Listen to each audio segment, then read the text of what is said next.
Khadija Zoko CB sur GoSI.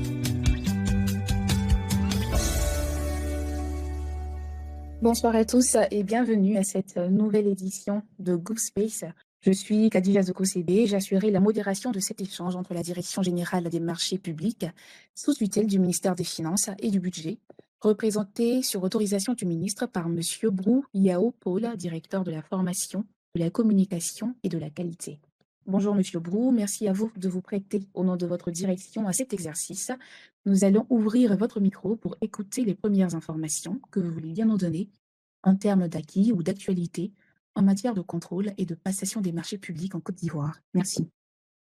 Merci Madame la modératrice. Je voudrais à votre suite me féliciter et remercier surtout Monsieur le ministre des Finances et du Budget, la tutelle des marchés publics, qui, comme vous l'avez indiqué, nous a autorisé à venir parler de cette matière qui est chère au cœur des Ivoiriens.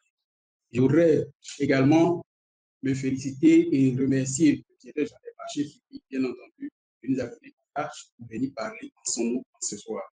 Alors, la passation des marchés publics, c'est un thème vaste, un thème d'importance parce que, il faut le dire, les marchés publics sont, j'allais dire, la modalité principale de l'exécution du budget de l'État. Et dans ce dispositif-là, il est bon de préciser que la Direction générale des marchés publics, qui est une direction sous la tutelle du ministère des Finances et du Budget, est une direction qui a pour mission, j'allais dire, d'assurer le contrôle, bien entendu, de la passation des marchés publics en Côte d'Ivoire. Et ce contrôle, en tant que structure administrative chargée du contrôle des marchés publics, la Direction générale des marchés émet ce contrôle à plusieurs niveaux. D'abord, il y a un contrôle a priori et également des contrôles a posteriori, la régularité des procédures de passation des marchés et des conventions. Également, la Direction générale des marchés publics est chargée de la centralisation de l'information technique et la publication des avis d'appel d'offres. Elle est également chargée du suivi de l'exécution des marchés et conventions, bien entendu aussi chargée de la formation des acteurs du système des marchés publics et chargée également de la gestion du système d'information sur les marchés publics. Il faut indiquer que dans l'écosystème ivoirien des marchés publics, la Direction générale des marchés publics, bien entendu, intervient du point de vue du contrôle.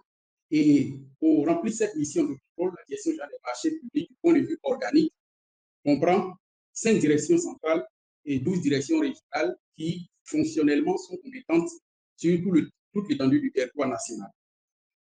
Il est bon d'indiquer à l'attention de nos internautes que le système ivoirien des marchés publics a connu des évolutions, des réformes successives, dont la dernière en date a été marquée par l'ordonnance numéro 2019-679, en date du 24 juillet 2019, portant code des marchés publics.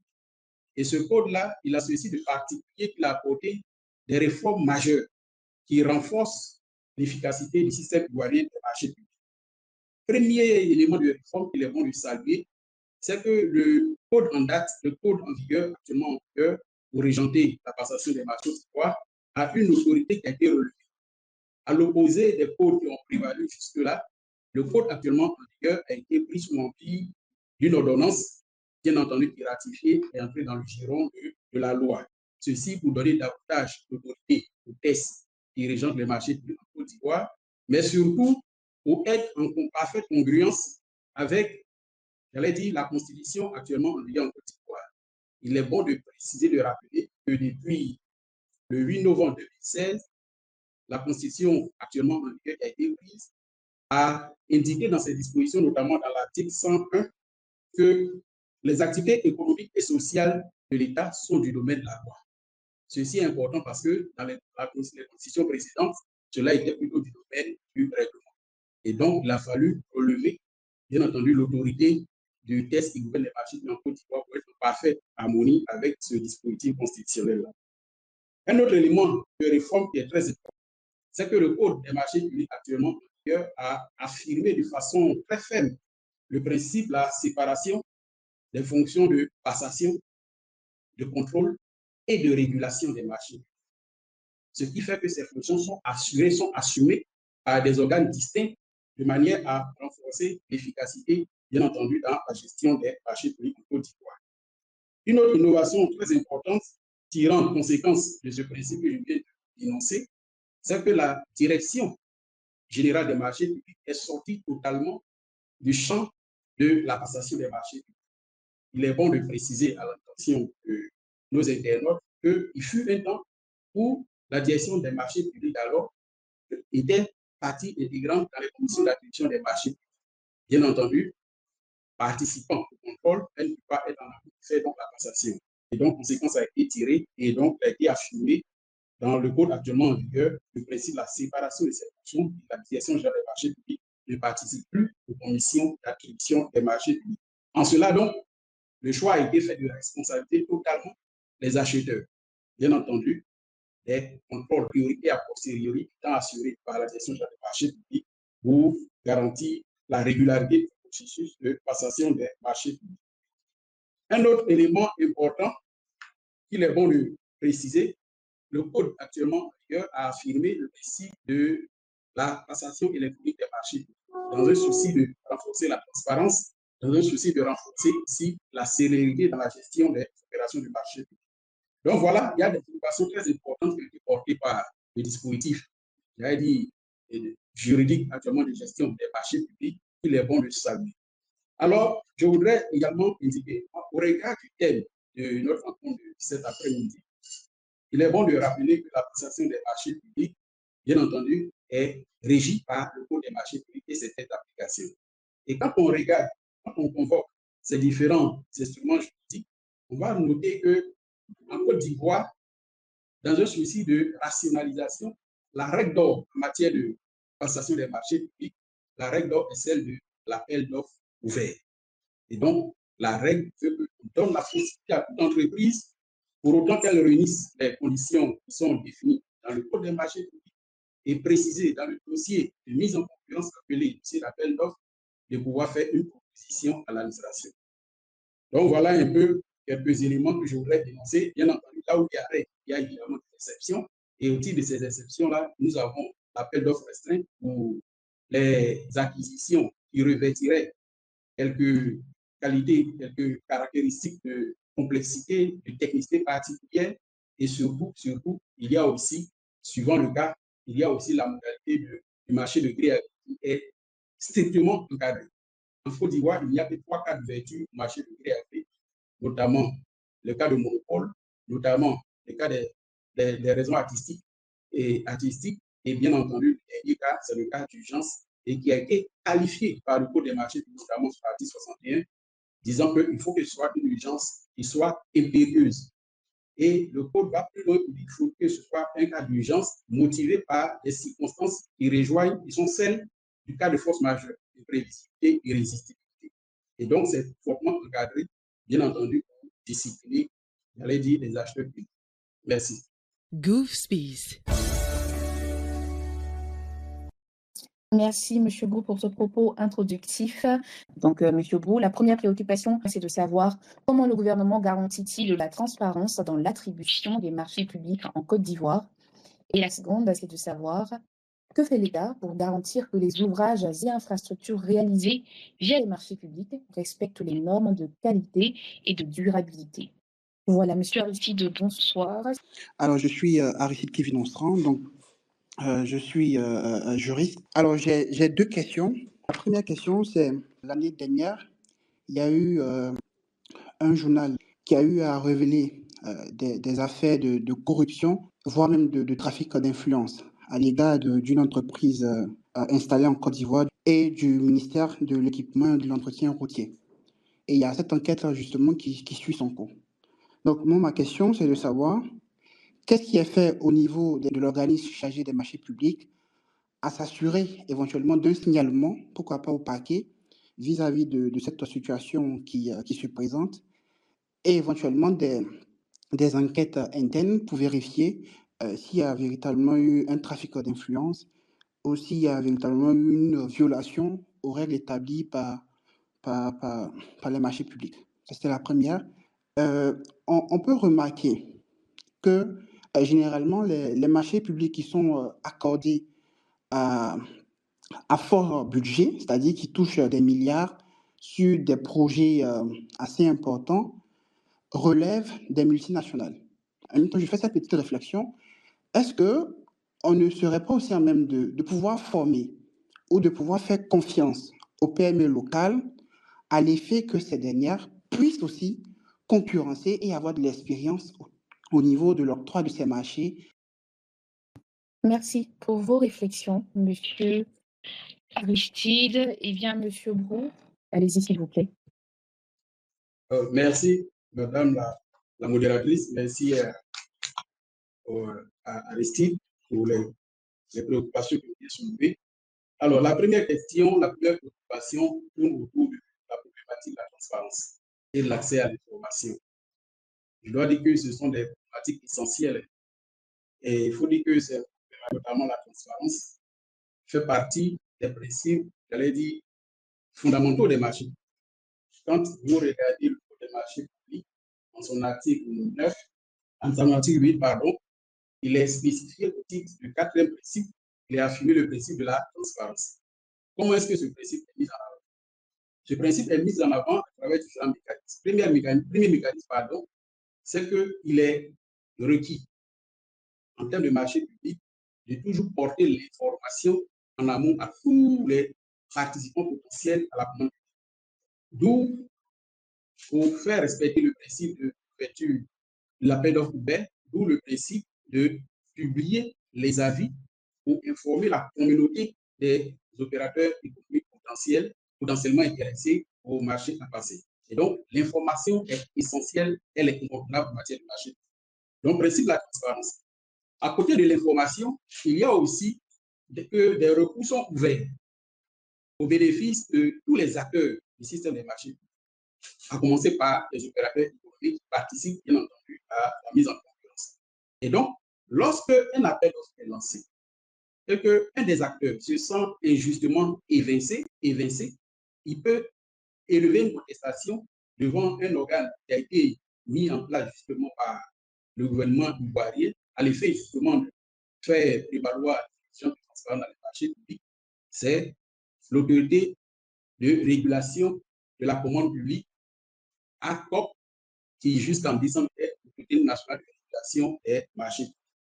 Et donc, cette instance qui, dans son organisation, a une organisation paritaire et collégiale, regroupant cela les représentants de l'autorité, pardon, les représentants de l'administration, les représentants de la société civile intéressés, bien entendu, aux questions touchant à la gouvernance et les représentants des entreprises. Cette instance, donc, ACOP, est compétente pour recevoir toutes les contestations touchant à la gestion des marchés publics et récemment avec des questions touchant à la gestion de la commande publique dans son entièreté. Et donc, ce dispositif est mis en place. Autre élément, lorsqu'on lance un appel d'offres, toute entreprise qui a soumissionné a le droit de s'adresser à l'autorité qui a initié la procédure pour consulter justement les rapports qui ont guidé l'évaluation de son offre. Tout ceci pour lui donner la matière, bien entendu, fondée, j'allais dire, à juste fin sa contestation. Et donc, ce dispositif est mis en place. Et on doit éviter fortement, bien entendu, les opérateurs économiques qui se sentiraient lésés à utiliser ces recours et à faire respecter donc leur droit. Alors, également, il faut noter au titre de la transparence que dans chaque dossier d'appel d'offres, le dossier de mise en concurrence, sont énoncés les critères de sélection. Et une entreprise qui acquiert ce dossier d'appel d'offres, s'il estime qu'il y a des critères qui peuvent être orientés, qui seraient orientés, il lui est loisible, bien entendu, de demander des clarifications et éventuellement même d'énoncer ces critères qui, selon lui, seraient orientés. Et donc, cela aussi est prévu par les tests en vigueur. Alors, au titre de la seconde question soulevée par la modératrice, qu'est-ce qui est fait pour garantir la qualité des ouvrages? Déjà, il faut indiquer qu'en matière d'ouvrage, en matière de travaux de façon générale, il faut indiquer que dans le code des marchés publics, la passation de marchés touchant aux ouvrages et marchés de travaux requiert nécessairement la participation de celui qu'on appelle un maître d'œuvre.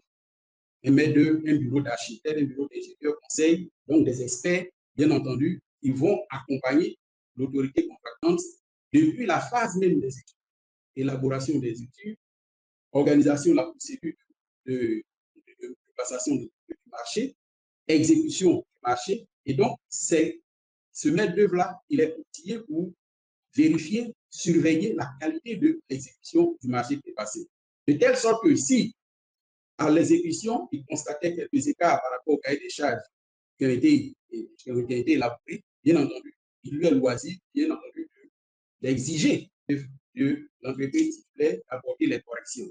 Si cette entreprise ne venait pas apporter ces corrections, on peut enclencher, bien entendu, notamment par rapport à la mauvaise exécution, on peut même dénoncer cela et demander, enclencher la procédure de résiliation du marché. Résiliation du marché, c'est une procédure qui va aboutir à l'extinction du lien contractuel avec l'entreprise titulaire du marché. Avec cela, bien entendu, il y aura des conséquences. Si tant est que l'entreprise, il est avéré que cette entreprise serait conforme. Dans ce cas-là, on va aboutir à des sanctions. Et en termes de sanctions, l'entreprise sera exclue de la passation des marchés publics en Côte d'Ivoire pendant 2 ans. Cette entreprise verrait également sa garantie de bonne exécution qu'elle a produite au fait de, bien entendu, d'assurer la bonne exécution de son marché. Cette garantie de bonne exécution serait saisie par l'autorité contractante. Et, bien entendu, c'est un manque à gagner très important, bien entendu, cette entreprise qui serait défaillante. Alors, un autre élément qui est mis en place, il faut le dire, dans bien des cas, certaines entreprises sont portées à faire prévaloir la notion du moins disant. Ceci aussi peut être un facteur, bien entendu, du point de vue de l'exécution du marché qui est passé. Il faut dire qu'en Côte d'Ivoire, dans le droit ivoirien des marchés publics, la notion du moins disant n'est pas celle qui prévaut. n'est pas celle qui prévaut. Mais avec le dernier protocole actuellement en vigueur, pour les marchés publics en vigueur, on dit que le marché est attribué à l'offre techniquement conforme et évaluée économiquement la plus avantageuse. C'est-à-dire qu'on a forcé même les exigences. Ce n'est pas suffisant d'être techniquement conforme. Il faut, au demeurant, avoir la meilleure offre financière, mais surtout, du point de vue économique, notamment en termes de charges rémunérantes par rapport à l'acquisition à faire, on va voir ce qui est le plus à l'avantage de l'autorité contractante. Et donc, il faut que nous intégrions en tant qu'acteurs des marchés publics ces paramètres-là pour ne pas soumettre des offres, notamment qui seraient réalistes et bien entendu qui peuvent induire une mauvaise exécution du marché. Tant que, comme je l'ai indiqué, si le marché est mal exécuté, la sanction, résiliation du marché et exclusion pendant 2 ans de l'opérateur qui aurait été ainsi défaillant. J'en viens maintenant à la question, aux questions soulevées par M. Aristide. Alors, je pense que la première question, en matière de marché public, il faut indiquer qu'on ne doit pas se prononcer sur la base des supputations. Tant qu'il n'y a pas eu d'éléments avérés, bien entendu, à l'encontre d'une entreprise, tant qu'il n'y a pas eu de décision qui sanctionne une entreprise, bon, vous l'avez indiqué, vous êtes juriste. Vous savez qu'en matière juridique, il y a une notion qui est très importante, c'est celle de la présomption d'innocence. Donc, tant qu'il n'y a pas eu un acte qui incrimine une entreprise, vous serez mal fondé, bien entendu, à exclure une entreprise de la participation au marché public. Par contre, s'il y a eu un acte, l'entreprise étant sous sanction, ça me permet de dire à l'intention de nos internautes que toutes les entreprises sous sanction ont leur nom qui figure sur une liste qui est publiée sur le site de la gestion du marché. Également sur le site de l'autorité en charge de la régulation des marchés. De telle sorte que ces entreprises-là ne sont pas fondées à contracter avec l'État pendant la durée de leur sanction. Donc, tant qu'il n'y a pas une sanction qui a été prononcée à l'encontre d'une entreprise, au risque d'être de commettre des abus, on serait mal fondé à exclure, bien entendu, une entreprise de la possibilité de contracter avec l'administration. Alors, également, je voudrais dire que pour renforcer aussi la transparence des marchés publics, il y a que s'il y a quelques a priori sur la qualité d'une entreprise, sur les productions d'une entreprise à l'occasion d'un marché public, il y a des numéros verts qui sont ouverts au niveau de l'autorité de régulation, au niveau de la direction générale des marchés publics. On peut nous saisir, bien entendu, on pourra éventuellement explorer ces voies-là. Alors, au titre des PME, je voudrais remercier M. Aristide pour la question du champ PME. Ça me donne l'occasion d'évoquer un point des réformes très importantes qui ont été faites par le gouvernement ivoirien. Et ces réformes-là datent. pour dire combien de fois ça a été une préoccupation pour le gouvernement ivoirien.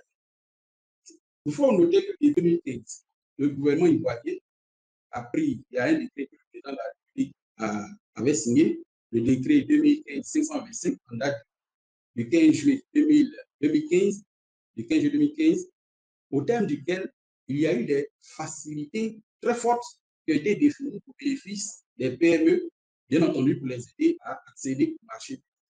J'en voudrais citer quelques-unes.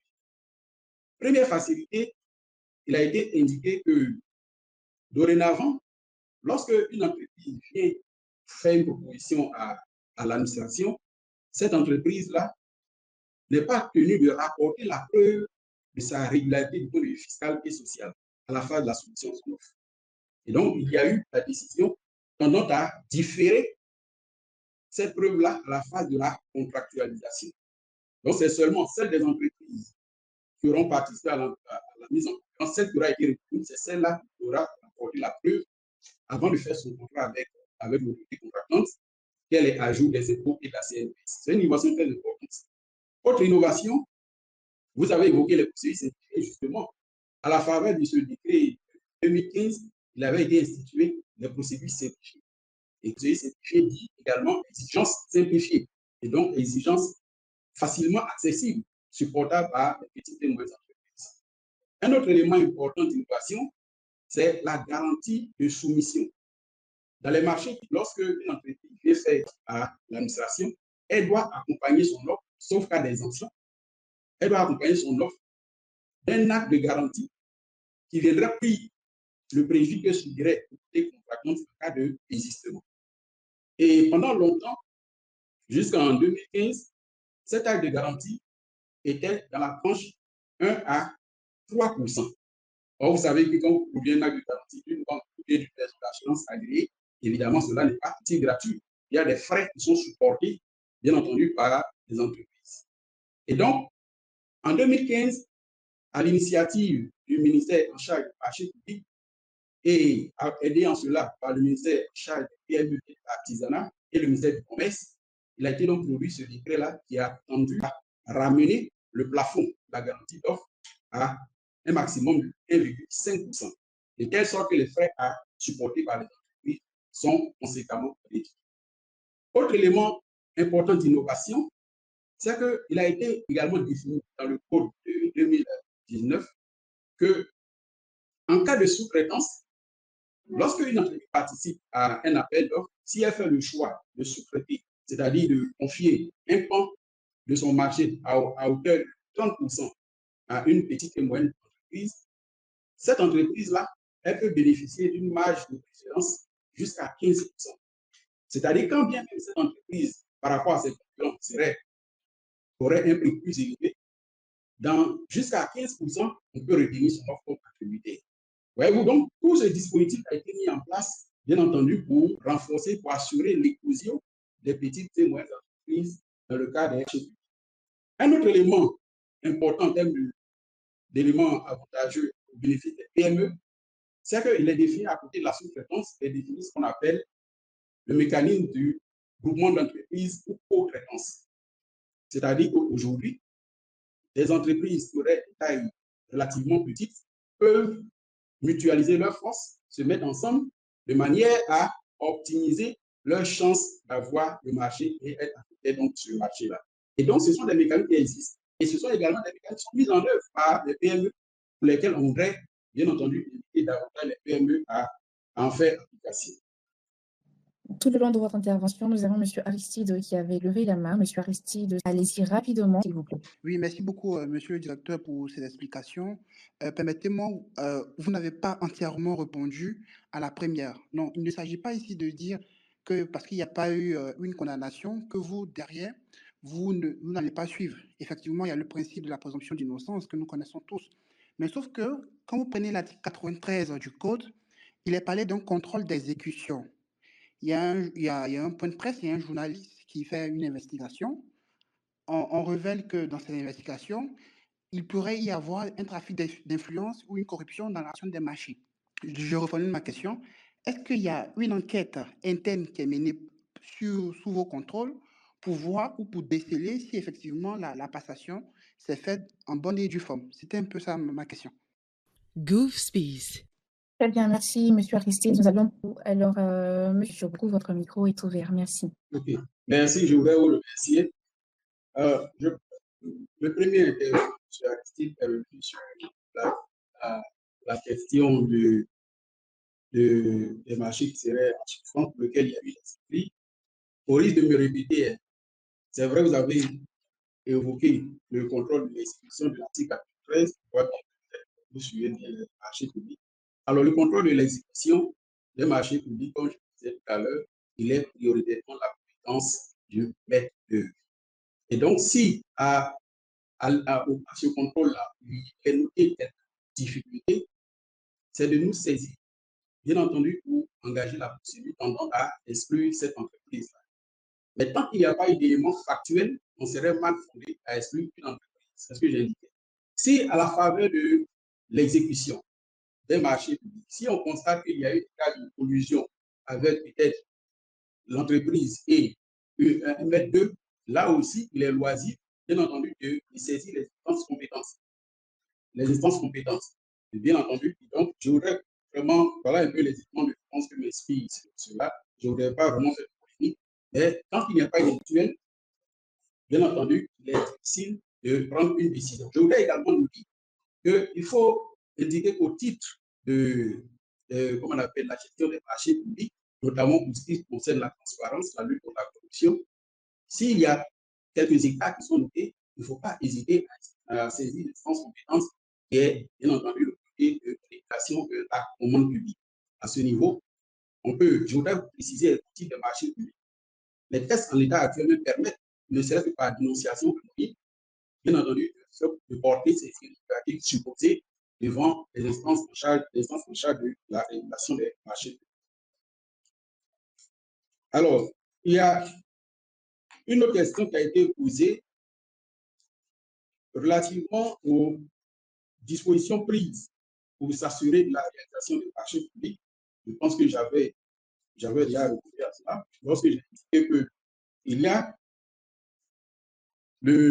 comment on appelle, la compétence est dévolue à l'autorité contractante, c'est vrai, qui est chargée, bien entendu, de faire le suivi pour que le marché soit exécuté et en cela par le maître d'œuvre.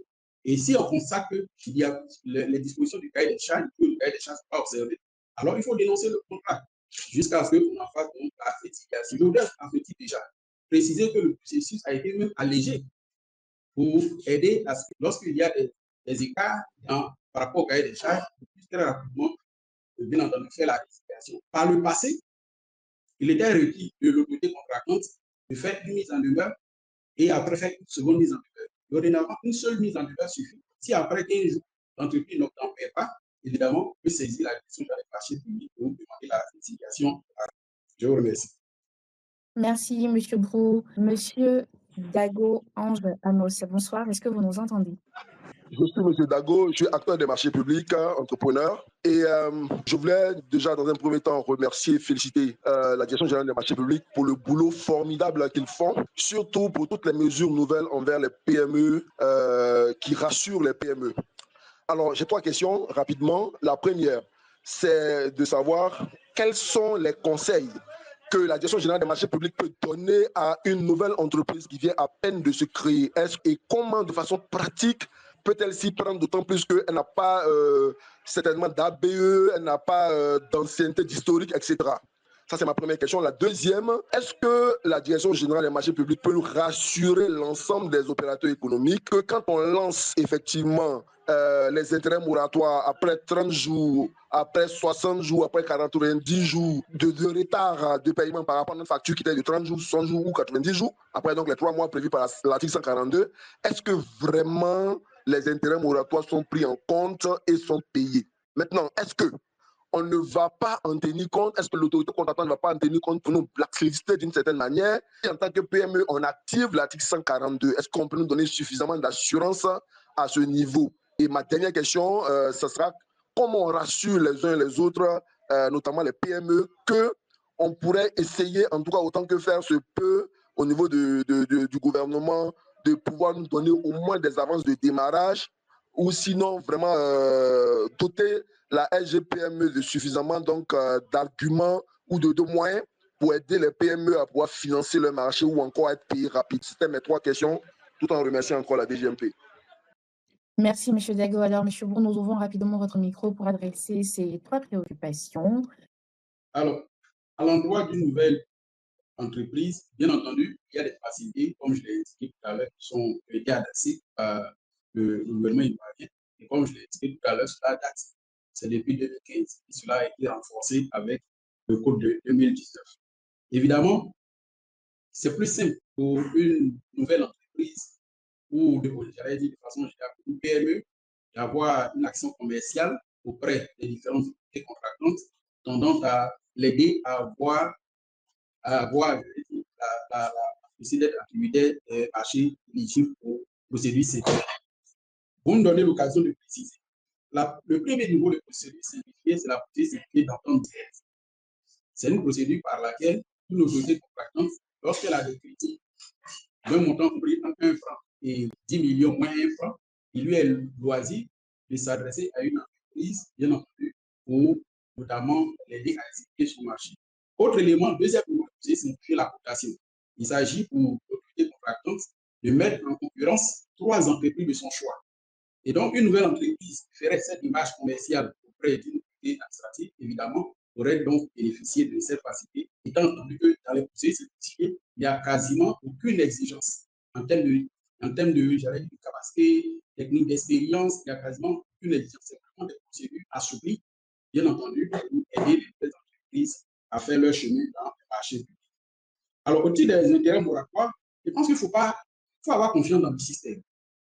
Nous sommes dans les marchés publics, mais il faut noter que de plus en plus, les entreprises, les opérateurs économiques se font accompagner par des conseils juridiques. Et c'est souvent qu'on voit des entreprises qui, notant des retards dans le paiement de leurs factures, bien entendu, qui mettent en œuvre ce dispositif des intérêts moratoires. Vous avez des appréhensions par rapport au fait qu'on pourrait éventuellement être mis sur une liste noire, mais une liste rouge. Soyez rassurés. Parce que si cela était avéré, vous pouvez, les dispositifs, les mécanismes sont mis en place pour que vous puissiez contester, bien entendu, devant les instances compétentes, notamment devant l'instance de l'éducation. Pour assurer les PME, pour les avances de démarrage, ça nous donne l'occasion de dire ce que c'est qu'une avance de démarrage. Une avance de démarrage, c'est une facilité que le gouvernement ivoirien a définie au titre des marchés publics, tendant à permettre à une entreprise, avant même que de commencer l'exécution du marché, de solliciter un paiement anticipé. Mais il y a des conditions parce que, vous voyez, vous faites un paiement à une entreprise qui n'a fait aucune prestation, évidemment, il y a des risques. Et donc, il faut que cette avance de démarrage soit déjà prévue au titre du marché en cause. À côté de cela, il faut que l'avance de démarrage, par rapport au risque, que cette avance soit couverte par un acte de garantie, j'avais dit, d'une banque ou un établissement financier à cet effet-là. Et donc, si une entreprise est suffisamment organisée juridiquement et qu'elle est crédible, bien entendu, si une avance est définie au titre d'appel d'offres, évidemment, cette entreprise peut, auprès de sa banque, prendre les garanties pour, bien entendu, prétendre au paiement de cette avance de démarrage. Je vous remercie. Merci, M. Brou. Alors, Kevin Dion. Bon, je me présente, je suis Kevin Dion, je suis juriste. J'ai 3 questions. Ma première question elle concerne les garanties dont dispose la DGMP pour s'assurer de la qualité de ses ouvrages. Ma deuxième préoccupation, elle porte sur, j'ai entendu l'un des auditeurs, notamment M. Charlie Daou, qui a évoqué le paiement de cahiers des charges. Donc, j'aimerais savoir, Monsieur le directeur, s'il y a paiement des pièces du marché, peu importe le montant, est-ce que l'esprit ici ne va pas à l'encontre de l'égalité d'accès à la commande publique, donc au marché public? Et enfin, ma troisième préoccupation, elle porte sur le choix de la procédure de gré à gré. Tout à l'heure, vous avez donné l'une des exigences ou bien l'un des critères pour pouvoir utiliser cette procédure. Et c'était un critère de l'OCDE qui disait qu'il faut, si j'ai bien compris, 20% du volume total des marchés. Monsieur le directeur, j'aimerais savoir si il y a un autre critère qui permet d'utiliser cette procédure de gré à gré Ou bien, plus précisément, est-ce qu'il y a un critère de montant qui permet d'utiliser la procédure de gré à gré? Sinon, est-ce que tous les marchés, quels que soient les montants, sont susceptibles d'être passés par une procédure de gré à gré? Je vous remercie. Merci, monsieur. Alors, suspecte 96, bonsoir, madame. Ok, je me demandais quel est le rôle technologique dans le processus de modernisation de passation du marché public. Et la seconde question, c'est quelles sont les méthodes ou procédures qu'ils mettent en place pour éviter la corruption dans les procédures de marché public. Merci, madame. Alors, monsieur Brou, votre micro est ouvert pour adresser ses préoccupations, s'il vous plaît. Alors, le premier intervenant s'est interrogé sur les moyens, les garanties dont dispose la structure pour la TGP pour s'assurer la qualité des travaux après réception, si j'ai bien résumé. Déjà, je voudrais indiquer qu'il faut voir le partage des la DGMP intervient pour contrôler le processus de passation, d'attribution des marchés et nous faisons un suivi d'évaluation. Mais le contrôle de l'exécution du marché est de la compétence, j'allais dire, de l'autorité contractuelle, c'est-à-dire l'administration qui a initié la procédure du marché, mais qui est aidée en cela, et je l'avais dit plus haut, aidée en cela par le maître d'œuvre qui a la technicité, bien entendu, pour veiller à ce qu'on respecte les cahiers des charges, notamment les aspects techniques. Et donc, bien entendu, dans le processus d'exécution du marché, le maître est présent au quotidien pour vérifier si les aspects techniques du marché sont respectés par l'entreprise. Si ce n'est pas le cas, il en fait dénonciation. Si l'entreprise n'en paie pas, on peut demander donc la résiliation du marché. Et donc, c'est cette précision que je peux apporter à ce niveau-là. Alors, le paiement des cahiers de charges, globalement, le paiement des dossiers d'appel d'offres, est-ce que cela n'est pas de nature à limiter? Bien entendu, à notre sens, non. Il faut noter que le principe de payer les dossiers d'appel d'offres répond à la volonté d'aider, de couvrir les frais de reproduction qu'engendre notamment la mise en concurrence. Et donc, lorsque un dossier d'appel d'offres est élaboré, il est transmis à la direction générale des marchés pour contrôler la neutralité des critères, c'est ça aussi le sens de contrôle sur la neutralité des critères. Est-ce que, sous le fallacieux prétexte de faire un appel d'offres ouvert, est-ce qu'à la vérité, l'autorité contractuelle n'est pas en train de faire un marché qui serait de gré à gré parce que, taillant, j'allais dire les caractéristiques, la dimension de l'opérateur. Vous voyez. Et donc, la DGP fait ce contrôle-là. Et lorsqu'il y a des soupçons, évidemment, on évite l'autorité contractuelle à revoir sa politique. Alors, les gré à gré, il y a des conditions. Je croyais avoir initié les conditions. Le cas d'ouverture du marché de gré à gré, le cas de monopole. Si c'est un marché, une prestation pour laquelle une entreprise serait dans une situation monopolistique, soit parce que techniquement, c'est cette seule entreprise qui peut faire à bonne fin la prestation, soit alors parce que juridiquement, cette entreprise détiendrait un droit exclusif sur la prestation, elle détiendrait une licence sur la prestation. Évidemment, ça ne sert de rien de lancer une consultation parce que les autres opérateurs ne pourront pas rapporter la preuve de ce qu'ils auraient ce droit sur la prestation. Et donc, parce qu'on peut faire un marché, demander à faire un marché. L'autre élément, l'autre cas d'ouverture qui touche, qui est un peu ce premier cas de monopole, c'est pour des raisons artistiques. S'il y a un résultat artistique particulier que l'autorité contractante pense que c'est un seul prestataire qui peut donner ce résultat-là, alors on peut, en argumentant, en fondant sa requête, on peut demander à faire un marché. Et le troisième cas qui est le plus mis en avant, c'est le cas d'urgence. Mais je m'en vais préciser que c'est ce cas-là aussi qui est qualifié. On va dire qu'il faut que ce soit une urgence qui soit impérieuse, c'est-à-dire une situation d'urgence à laquelle l'autorité contractuelle ne pouvait pas échapper. Par exemple, il y a un déboulement, il y a une école qui est décoiffée à quelques semaines des examens. Évidemment, on ne va pas initier un procédé d'appel d'offres. Et donc, ces cas-là, bien entendu, peut faire un marché de créativité. Mais au demeurant, avant de faire un marché de créativité, il faut soumettre, demander l'autorisation du ministre chargé des marchés. Et donc, vous voyez que c'est tous ces cas d'ouverture qui sont très limités. Donc, mais au demeurant, il faut l'autorisation du ministre qui va se prononcer sur la pertinence d'un de ces cas qui a été évoqué, mais également sur le niveau de prix qui est soumis par l'opérateur qui est proposé. Donc, voilà un peu pour dire qu'il y a ces mécanismes sont mis en place, encadrés, j'ai dit, le repos au marché de terre. Alors, suspect 96, après question, est-ce qu'il y a un suivi qui est fait au niveau électronique ou technologique pour s'assurer que l'offre de l'entreprise est transmise. Ça nous permet d'indiquer que depuis bientôt 2 ans, le gouvernement ivoirien a mis en route le processus de la dématérialisation des marchés. Et donc, aujourd'hui, une soumission, lorsqu'un appel d'offres est lancé, l'acquisition de dossier d'appel d'offres se fait en ligne, les soumissions différentes se font en ligne. Et donc, lorsqu'une entreprise a soumis son offre, logiquement, elle va vérifier, elle doit s'assurer qu'il y a une attestation de la transmission de son offre qui a été faite. Donc, l'applicatif permet de voir si, bien entendu, cette offre a été réceptionnée. Donc il y a ce mécanisme-là qui est prévu, bien entendu, pour ne pas porter préjudice aux entreprises. Donc, il y a une attestation de transmission que l'entreprise peut télécharger et, bien entendu, s'assurer de ce que son offre a été transmise. En même temps, ça me permet de préciser que par rapport à cette soumission électronique, lorsque l'entreprise soumet son offre, cette offre est réceptionnée pour ceci. Par rapport aux exigences de transparence, cette offre est réceptionnée dans un coffre électronique sécurisé.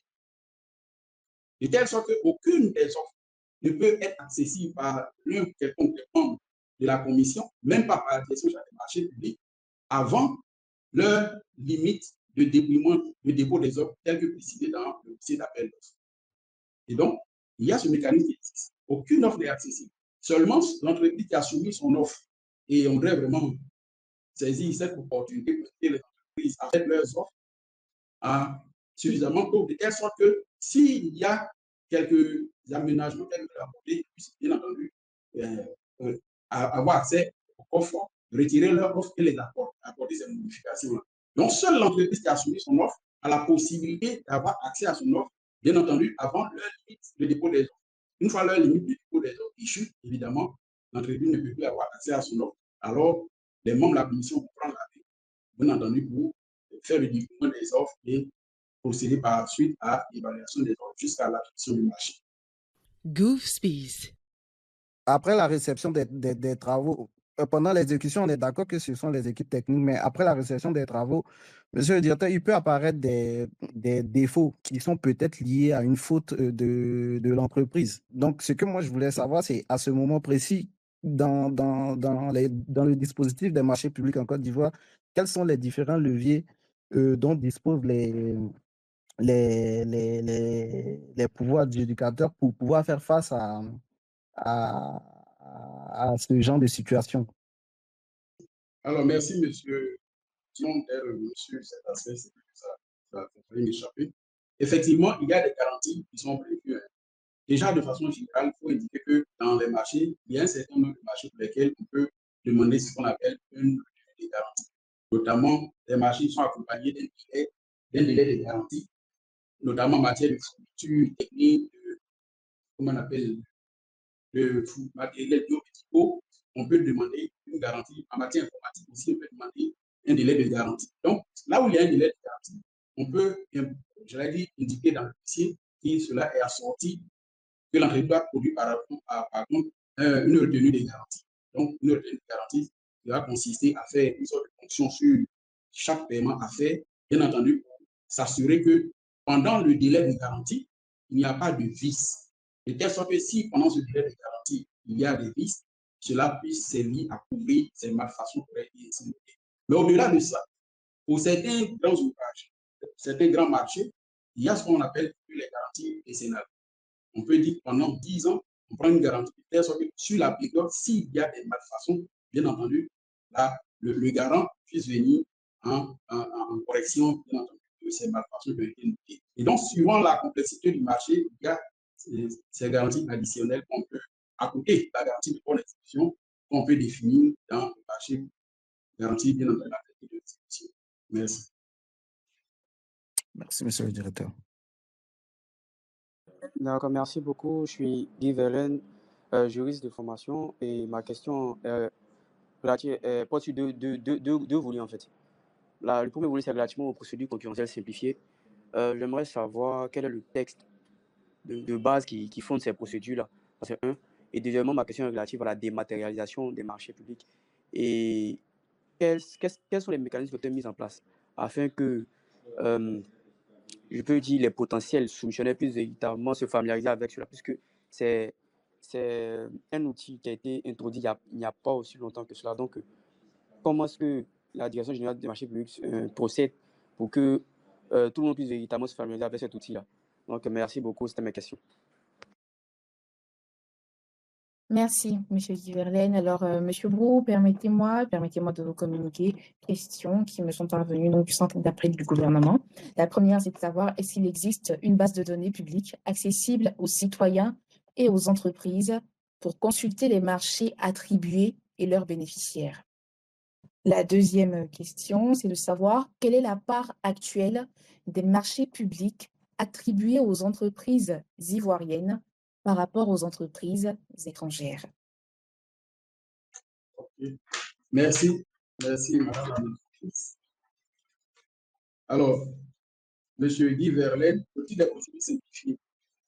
J'avais indiqué tout à l'heure dans mes premiers propos que les procédures simplifiées ont été instituées en Côte d'Ivoire déjà par le décret 2015-525 du 15 juillet 2015, décret qui donnait des facilités d'accès aux PME au marché public.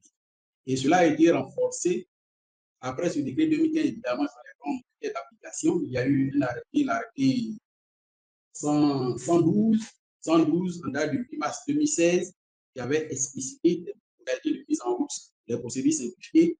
Et à la faveur du code de 2019, le code des marchés publics 2019, cela a été intégré dans le code des marchés publics. Et le décret, il y a eu un décret d'application à ce type-là, c'est le décret 909 en date du 21 décembre 2020,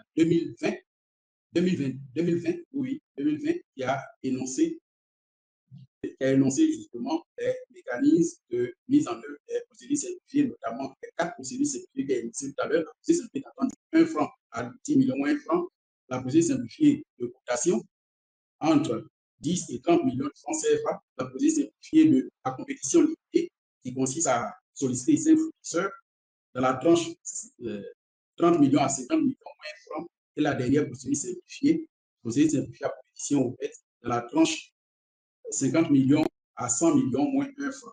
Donc voilà un peu les tests qui font la mise en œuvre des procédures simplifiées en Côte d'Ivoire. Alors, quel mécanisme mis en place pour aider les entreprises à la faveur notamment de la dématérialisation?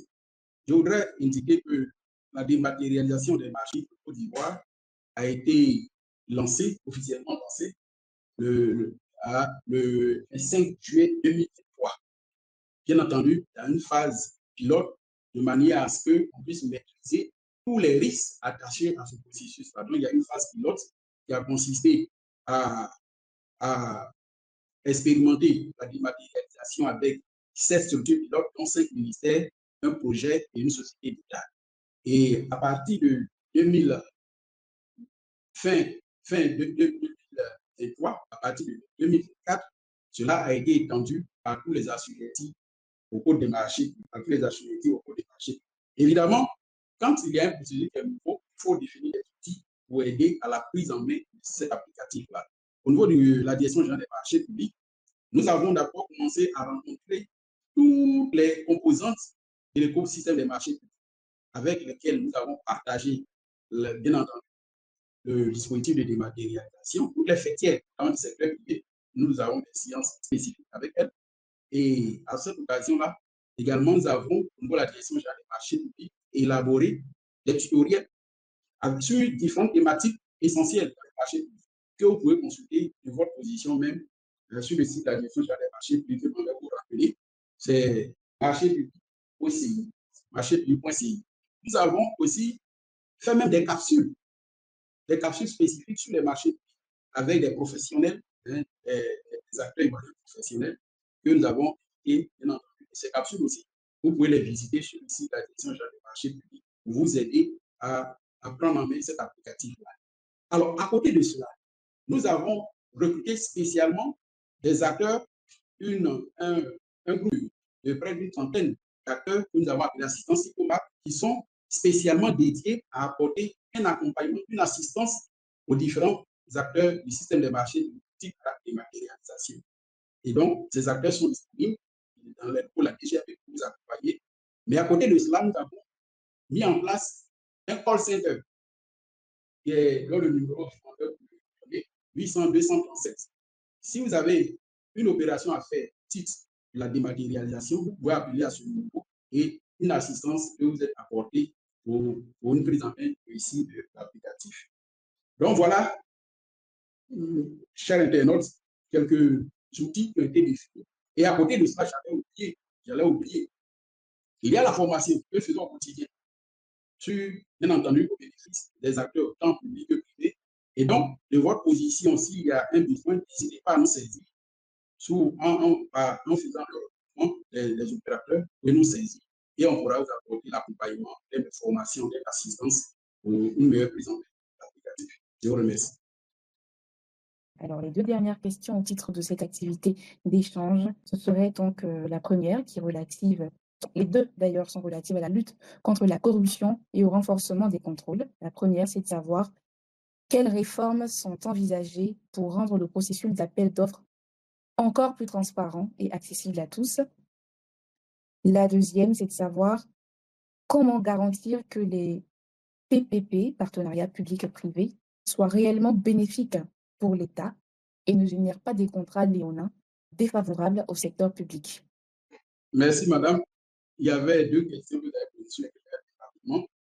La base de données pour consulter la liste des entreprises attribuées des marchés. Il faut indiquer que la Côte d'Ivoire a une pratique ancienne des marchés publics. Je voudrais préciser que la structure en charge des marchés publics, des marchés publics, j'avais dit, a eu pour, en quelque sorte, ancêtre la direction centrale des marchés publics qui a été créée en 1968. Et après, c'est une direction des marchés publics. Et depuis le décembre 2019, érigée en direction générale des marchés publics. Et donc, depuis 1972, il faut noter qu'il a été élaboré, mis en place, conçu un bulletin officiel des marchés publics, dans lequel toute l'information sur les marchés publics est publiée. Et au titre de ces informations publiées, évidemment, il y a la liste des entreprises avec des marchés qui est publiée.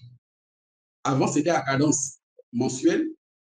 Aujourd'hui, c'est à cadence pratiquement tous les mardis. Il y a un bulletin officiel des marchés qui paraît, dans lequel vous pouvez avoir la liste d'entreprises attributées des marchés, quel que soit le mode qui a fondé l'attribution du marché. Appel d'offres ouvert, appel d'offres restreint, marché de préavis, le nom de l'entreprise, le montant du marché attribué.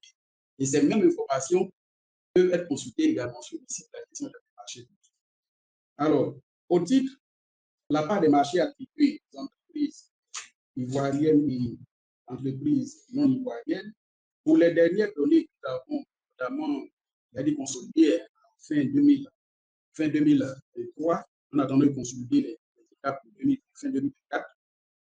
En nombre de marchés en 2023, on avait 1,6% de marchés attribués à des entreprises non ivoiriennes, en valeur 10%. Donc, évidemment, le reste attribué à des entreprises qui sont, bien entendu, de droit ivoirien. Alors, la dernière question, la lutte contre la corruption, je crois avoir appelé les mécanismes qui étaient mis en place. Déjà, la création de l'instance de régulation, il faut rappeler que l'Autorité nationale de régulation qui est devenue ARCOP avait été créée à la faveur du code de 2009, notamment le décret 259 portant pour des marchés qui créaient donc l'instance d'action qui, comme vous le savez, est devenue ARCOP dernièrement à Autorité de régulation de la commande. Et donc, cette instance existe, bien entendu, et sa création visait à lutter contre, à renforcer la lutte contre la corruption dans les marchés. À côté de cela, il y a des mécanismes qui ont été aussi créés, qui ont été mis en place. Et la création, j'allais dire le lancement de la dématérialisation des marchés publics répond ici au souci d'éviter les liens, les contacts avec les opérateurs. Voyez-vous. Donc, une entreprise de sa position doit pouvoir soumettre une offre. Tout ceci pour minimiser les risques de pollution, j'allais dire de pollution frauduleuse. Et également, nous avons au titre des dispositifs, j'ai évoqué différents recours pour lesquels je voudrais éviter fortement les opérateurs en faire usage. Parce que le système ne sera davantage performant que si nous sommes au quotidien challengés par les opérateurs. Voyez-vous. Et bien entendu, sans courir le risque comme l'avait dit un interlocuteur tout à l'heure, être mis sur une liste rouge. Ce risque-là, il est vraiment quasi inexistant.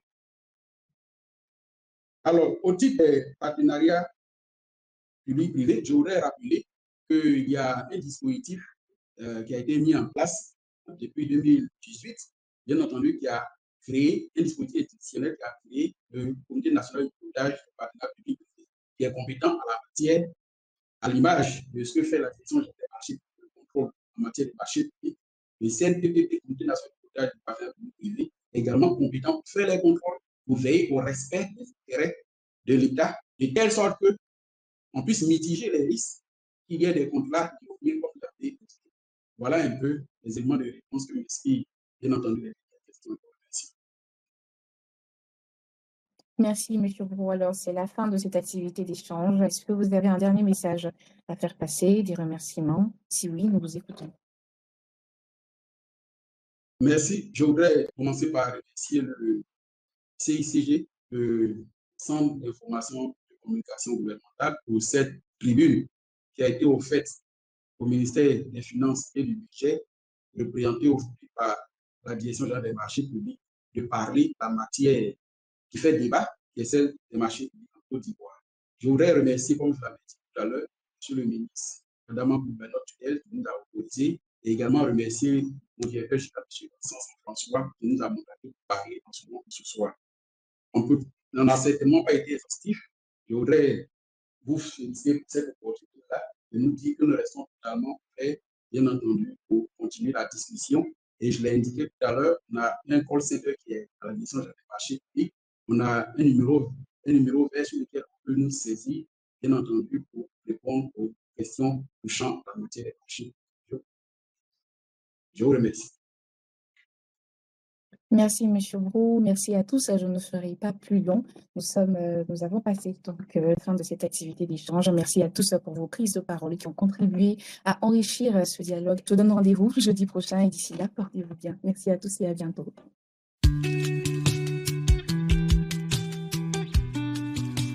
Vous avez suivi Go Space. Production CICG.